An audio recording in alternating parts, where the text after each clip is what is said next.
สวัสดีค่ะมิมี่ค่ะ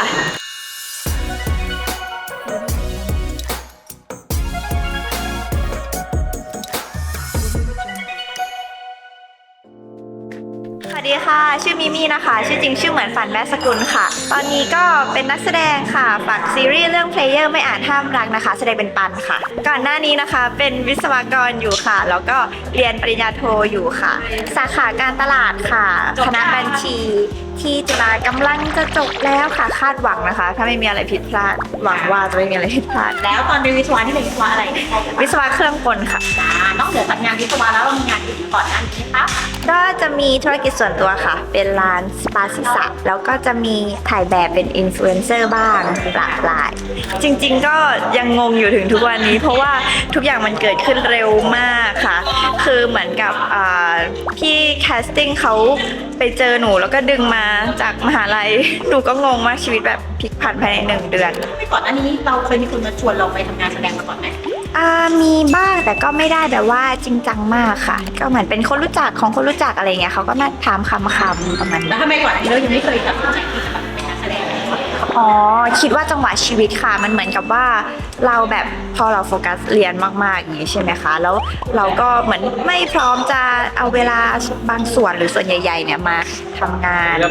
ใช่เราก็เลยคิดว่าเราแบบว่าเอาไปเรียนพุ่งไปก่อนเลย ประมาณนี้ เรียนจบแล้วเลยพร้อมแล้วเนาะ สบายใจค่ะทำได้เต็มที่เลยตอนนี้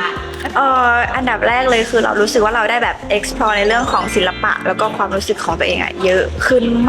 มากๆแล้วเป็นสิ่งที่หนูชื่นชอบอยู่แล้วค่ะ แล้วเราก็รู้สึกว่าเราได้ใช้เวลาเรียนรู้ตรงนี้เพิ่มขึ้น ช่วงที่ทำงานมันมีหลายความรู้สึกนะคะ สิ่งที่ขาดไม่ได้ก็จะกดดันกับความเครียดนิดหน่อย เพราะว่าเราก็มือใหม่ใช่ไหมคะแล้วก็มีความคาดหวังแล้วก็อยากให้ผลงานออกมาดีอะไรอย่างเงี้ยค่ะใช่แต่ว่าสิ่งพวกนี้เราก็จะ manage ได้แล้วเราก็เรียนรู้ที่จะ manage กับมันไปเรื่อยๆคาแรคเตอร์ปันมีบางส่วนที่คล้ายกับมี่แล้วก็บางส่วนที่ต่างก็เขาจะเป็นคนที่สำหรับเรานะคะเราตั้งแต่เราอ่านนิยายเราก็มองว่าปันเนี่ยเป็นคนที่น่าเอ็นดูบางครั้งก็หน้ามันเขี้ยวหน้าดุดื้ออะไรอย่างเงี้ยค่ะก็รู้สึกว่าเป็นเพื่อนเราได้เลยเป็นคนที่น่าจะแบบว่าทำให้ชีวิตเราสนุกแล้วก็มีสีสันแล้วก็เป็นคนจริงใจแล้วก็เป็นคนแบบรู้สึกยังไงก็พูดอย่างนั้นเป็นคนที่น่ารักแล้วก็สนุกค่ะมันเหมือนเรายังไงหรออันดับแรกก็คือไปเรียนปอโทคล้ายๆเราละกันใช่จังหวะชีวิตอายุหรือว่าเป็นคนมีพี่สาวเหมือนกันแล้วว่ามีบางส่วนที่เขาเรียกว่าอะไรแบ็กกราวด์ของปันเนี่ยกับมี่ก็มีบางส่วนที่ทับซ้อนกันอยู่ค่ะอะไรที่ต่างเยอะๆหรอคะหนูว่าเนื่องจากว่าปันเรียนกราฟิกดีไซน์ใช่ไหมคะส่วนตัวหนูนี่ไม่เห็นทางตัวเองไปทางนั้นได้เลยอันนี้ก็คือชื่นชมปันมากแล้วนอกจากนี้เขายังทำได้ดีด้วยเพราะว่าเหมือนกับว่าโปรเจกต์จบของเขาก็ได้เป็นที่ชื่นชมอีกแล้วก็มาทำงานที่ไทยก็ได้รับคำชมอีกก็รู้สึกว่าตรงเนี้ยค่ะที่ปันต่างจากหนูแล้วก็คาแรคเตอร์ของปันเขาจะเป็นคน outgoing กว่าหนูค่ะใช่เรารู้สึกว่าเขามีอะไรเขาจะปรึกษาเพื่อนเยอะโทรหาเพื่อนเยอะแต่ว่าอาจจะไม่ปรึกษาครอบครัวแต่สำหรับมี่มีจะปรึกษาครอบครัวก่อนประมาณนี้ใช่ก็อันดับแรกก็คือได้มีโอกาสไปเรียนการแสดงเพิ่มเติมค่ะแล้วก็ที่ทำหลักๆก็คืออ่านบทอ่านนิยายแล้วก็พยายามทำความเข้าใจเยอะๆแล้วก็ดูแลตัวเองทั้งร่างกายแล้วก็จิตใจเราทำ breath work breath work ค่ะ breath work ยังไง ฝึกการหายใจเราหายใจเข้าใช่ไหมคะแล้วเราก็นับหายใจเข้าช้าๆแล้วก็เมื่อมันสุดแล้วอ่ะเราก็เอาเข้าไปให้สุดได้อีกแล้วก็หายใจออกยาวกว่านั้นอีกค่ะใช่มันช่วยให้เราสงบค่ะมันเหมือนกับเรียนแบบทำให้หัวใจเราเต้นช้าลงแล้วมันก็จะทำให้เราแบบว่าสงบอันนี้เป็นหนึ่งในวิธีการดูแลจิตใจตัวเองใช่ทำ breath work แล้วก็แบบ mindfulness อะไรอย่างเงี้ยค่ะแบบว่าอยู่กับปัจจุบันเยอะขึ้นโอ้วันแรกคือเป็นวันแคสติ้งค่ะหนูก็เดินเข้าไปเขาก็ไม่บอกนะคะว่าพี่ไอซ์อามินาจะมาหนูก็คิดว่าหนูจะไปเล่นให้พี่ผู้กำกับหรือพี่ที่มีอำนาจตัดสินใจดูเฉยๆหรือว่าไปแนะนำตัวอะไรอย่างเงี้ยค่ะสรุปพอเดินเข้าไปปุ๊บพี่ไอซ์อามินานั่งอยู่ด้วยแล้วก็คือแบบข เขาไม่ได้ทำอะไรเลยเขาแต่งตัวสบายๆแต่คือเขาเด่นมากเราก็แบบเป็นคนที่ดึงดูดสายตามากๆแล้วก็บทที่แคสอะค่ะเรามีโอกาสได้เล่นกับพี่ไอซ์เลยแล้วก็คือครั้งแรกหนูท่องบทไปจำได้ทุกอย่างจำได้แม้กระทั่งในวงเล็บเนาะถอนหายใจบลาบลาบลาหายหมดเลยค่ะ หนูแบบ completely gone แบบว่าหายหมดเลย เพราะว่าอะไรอ่ะเขาแบบ ประมา ใช่ประมาค่ะพี่ไอ้สวยมากเราตอนที่ถ่ายคือเขาก็นั่งอยู่ใกล้ๆอย่างเงี้ยค่ะ หนูไม่มีกระจิกกระใจโฟกัสอย่างอื่น หนูตอนแรกหนูก็ไม่มีประสบการณ์อยู่แล้วอะแต่ว่าพอครั้งที่สองก็เริ่มแบบครูก็เริ่มพูดบทให้เราก็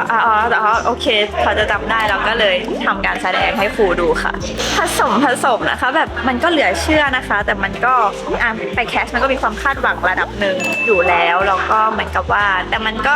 ทุกอย่างมันเกิดขึ้นเร็วจริง ๆ ค่ะ ก็ตื่นเต้นดีใจมากแล้วก็ ได้ทำงานกับพี่ไอ้ที่เราผ่านมาสักพักหนึงแล้วมันเป็นยังไงบ้างคะ เขาเป็นคนที่แบบซัพพอร์ตคนอื่นมากที่เราสังเกตนะคะ คือแน่นอนกับมี่เนี่ยมี่ได้รับเต็มแต่เรารู้สึกว่าไม่ว่าจะกับพี่ๆกับแบบหลายๆคนอ่ะเขาเป็นคนแบบเทคแคร์เล็กๆน้อยๆแล้วเราเห็นแล้วเราแบบประทับใจหรือว่าบางทีหลายๆอย่างที่เขารู้ว่าเราไม่มีประสบการณ์ใช่ไหมคะเขาก็เป็นห่วงเขาก็จะพยายามมาบอกอะไรอย่างเงี้ยค่ะวันนั้นไปทะเลกันเราก็คือแบบเขาจะเดินนำหน้าแล้วพอแบบเขาขายาวกว่าเราเยอะมากใช่ไหมทุกอย่างดูเหมือนเขาจะก้าวข้ามได้ง่ายๆแต่ไม่ใช่สำหรับเรา แต่มันก็ไม่แค่นั้นเขาก็แบบหันมาดูเราแบบแทบจะทุกครั้งที่เราต้องก้าวข้ามเรารู้สึกว่าแบบเขาเป็นคนที่แบบมีจิตใจที่เป็นห่วงคนอื่น แบบเป็นคนแบบนั้นจริงๆจริง ๆ เลยใช่เหมาะค่ะเหมาะมากที่สุด ตรงไหน หนึ่งเขาชาร์มมิงเรารู้สึกว่าคาแรคเตอร์พี่พลอยอ่ะต้องเป็นคนที่แบบว่าดูแล้วเกินเอื้อมนิดนึงแล้วก็มีรัศมีแบบความสามารถในการดึงดูดสายตา ซึ่งอันเนี้ยคือพี่ไอซ์เป็นคนที่แบบมีเต็มเลยค่ะสำหรับในสายตาหนูใช่ปานเหรอคะ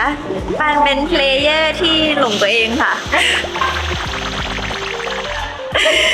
ผมเรียกว่าเชื่อมั่นในตัวเอง เชื่อมั่นในตัวเองสูงเกินความจริงนิดหนึ่ง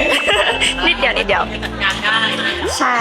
เขาก็จะมีความเชื่อว่าแบบตัวเองเอาอยู่ไม่มีทางหรอกระดับนี้แล้วอะไรจริงๆอะค่ะ แต่ว่าคือความรู้สึกเขาไปแล้วแต่บางทีเขายังแบบว่าไม่รู้ตัว เป็นพี่เยอะแบบไหน เป็นประมาณนั้น พี่เยอะแบบน่าเอ็นดู ไม่อยากสปอยเยอะ เฮ้ย หนูรู้สึกสบายใจมากค่ะ ทั้งกับแบบตัวบทกับทีมงานกับขั้นตอนการทำงานการพูดคุยหนูรู้สึกว่าเป็นพื้นที่ปลอดภัยสำหรับหนูแล้วหนูก็แบบดีใจมากๆที่ครั้งแรกในการมาเป็นนักแสดงของหนูได้อยู่ในโซนที่มันอบอุ่นแบบนี้ค่ะเป็นบรรยากาศที่ดีแฟนๆทุกคนนะคะทั้งแฟนนิยายแล้วก็แฟน GL ทุกๆท่านนะคะ